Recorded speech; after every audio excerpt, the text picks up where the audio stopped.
Traveling as a filmmaker is exciting, but let's be honest, it's also really stressful. From keeping your gear safe during travel and making sure you're staying organized, even a single oversight could turn a dream trip into a logistical nightmare. And over the years, I discovered a few travel accessories that have been really useful to me that I haven't heard many other people share on YouTube. So in this video, I'll be sharing 7 underrated travel accessories for filmmakers. Whether you're shooting abroad or staying close to home, these accessories will help make your travel experience that much easier. To kick us off, let's start with an item that is often overlooked because of how boring it is. But if you don't get a quality one, you risk losing all your gear or even damaging it. And that's a TSA lock sturdy luggage that you can check in or carry on overhead. There are a ton of brands of these, but this one I actually received from Level 8 is really good and super high quality, and I've been enjoying it over the last 2 weeks in the 1.5 trips I've taken on. And what makes this special from other cases is that, one, it is hard shell, so it's going to be sturdy and protect your gear from bumps and hiccups that may happen during your travel. But it also comes with this handy TSA lock that you can attach your own combination to so that no one can break in and steal your stuff. You'll just first have to unlock it using the default code, and then following the instructions with the manual, you can customize it to any 3 codes you'd like. And this luggage has a ton of compartments and sleeves to hold all my different camera cables and equipment. Now, because this is the overhead sized one, it doesn't have a ton of space, but surprisingly in this exact model, there is a lot of space due to the way they sort of organize the interior. And the way I've been organizing it is I'll use one half with clothing, and then the other half will have more of the filmmaking equipment like my monitors, some lenses, and accessories like charging and etc. Now, this model in particular is quite pricey, especially for what it is, coming in at around $250. But when you think about what you're getting for the safety and the comfort of knowing your equipment's going to be secure and not broken into, I think it's totally worth it. And you don't necessarily need to get this brand. I'm sure you can find other brands with more secure features that you like or fit more of the budget and lifestyle that you have in mind. But definitely just consider getting some sort of high quality luggage for your travel. Now, this next item is often also overlooked because of how basic and boring it is, but that's just having a nice travel backpack.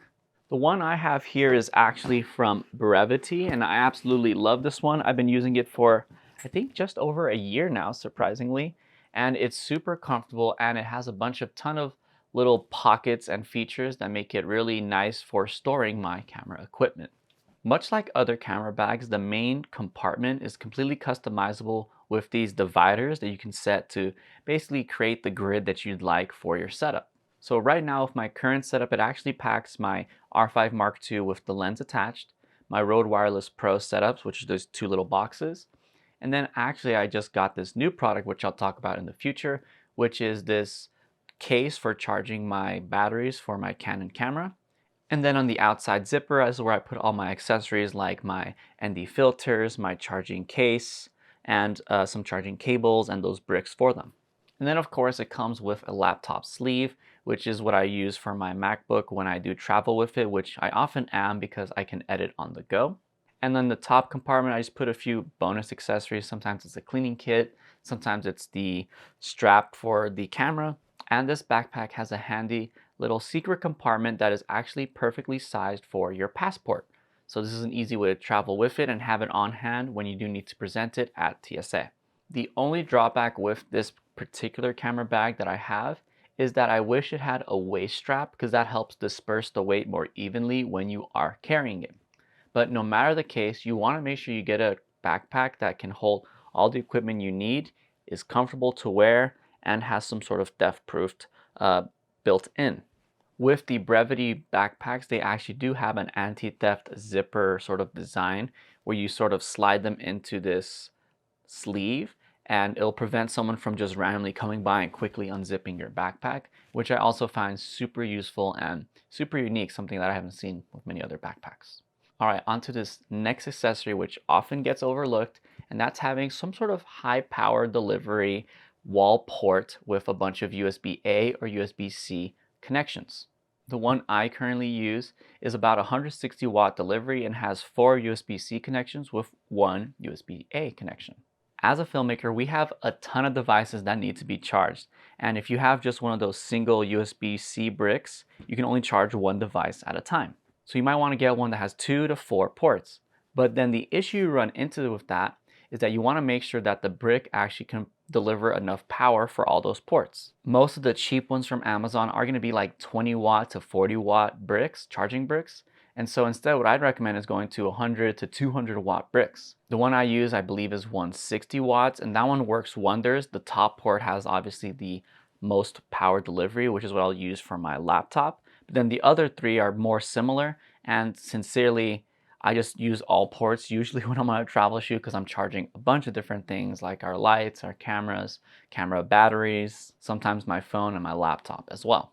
And so being able to just bring one brick with all these connections and being able to charge all your devices in one single go is so convenient and helpful on a travel shoot. Just be sure to also get the USB cables that have enough power delivery in them as well.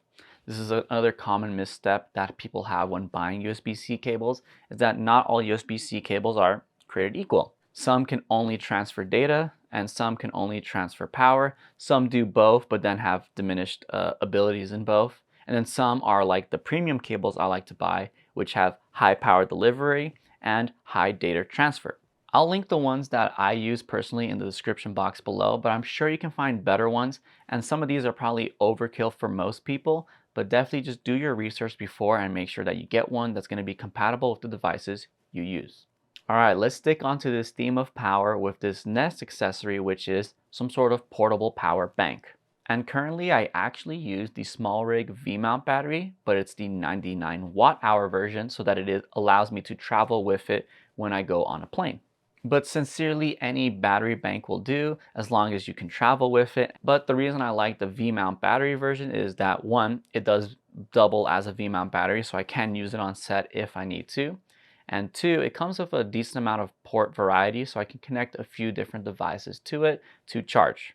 And three, because it is a 99 watt hour, it does have a ton of juice and can last a long time without necessarily needing to be charged itself.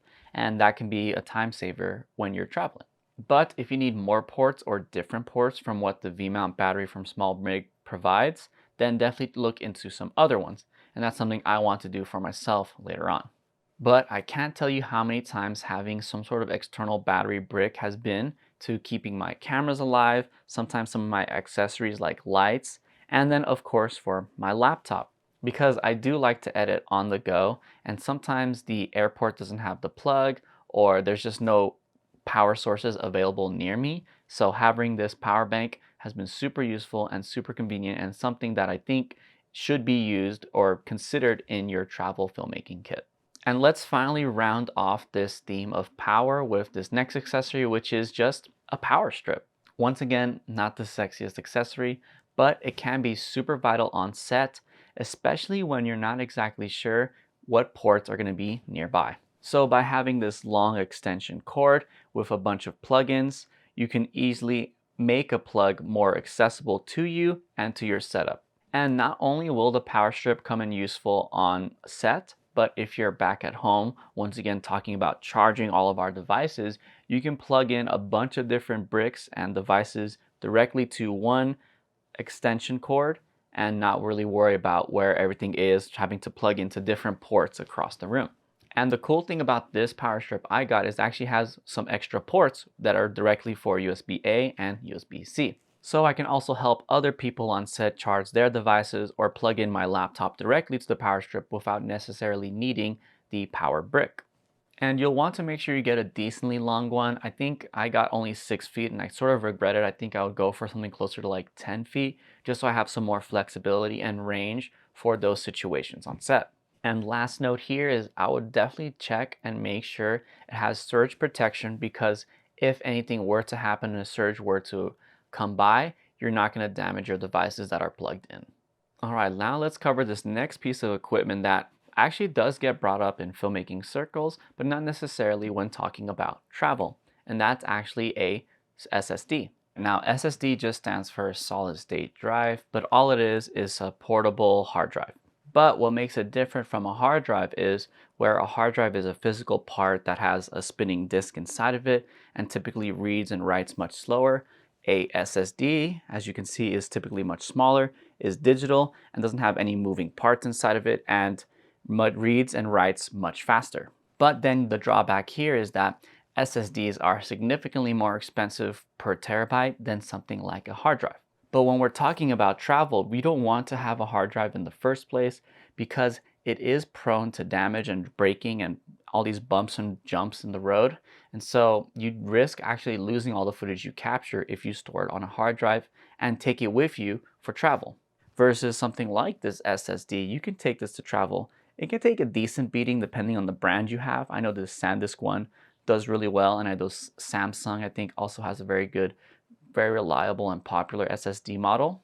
And not to mention, look how small and compact this is versus a hard drive. And so this makes it convenient for travel. And if you're going to be traveling and you have a ton of footage that you can't directly offload to your hard drive or NAS system at home, this is a pretty good halfway point where you can actually offload all the footage onto this and in fact even edit directly off of this as well. Unfortunately, these SanDisk ones, I've been told, do have some issues, or people have run into issues. Luckily, it's never been me, but I would say maybe look into the Samsung ones or some other models. But I will leave all the product links in the description that I use, but feel free to do some research and find the ones that might be more suitable to your situation. Now let's move on to this next accessory, which, to be honest, isn't going to be always available to you when you're flying, but it could be useful for any other local shoots or shoots that you're not necessarily packing for. And that's actually some sort of cart. So the one I have actually came from Walmart. I bought it a few weeks ago for the most recent shoot I was on. And this is just a wheelable cart that allows you to stack all of your equipment in it and then just wheel it all in one single go. I can't tell you how many times we've saved our bags and multiple trips by using this cart versus trying to take it all with our hands and wearing it on our backs. And as you're probably already aware, filmmaking can be a pretty physically demanding career, especially with how big and bulky all of our tools tend to be. It's nice to be able to just throw it into some cart and then just wheel that over and not have to really worry about it and not really have to stress and break your back over just carrying some equipment over. Now, it won't be as useful if you're flying because then you'll probably have to put this into checked luggage or get a case for it for yourself. But if you are bringing a ton of equipment anyway, it's probably worth getting a cart because you're going to be saving yourself so much trouble and so much back and forth by just simply having a cart. And what's great is that it's not necessarily only for travel, right? Like I said, we can use this for local gigs. So I use this pretty much anytime I'm shooting in town.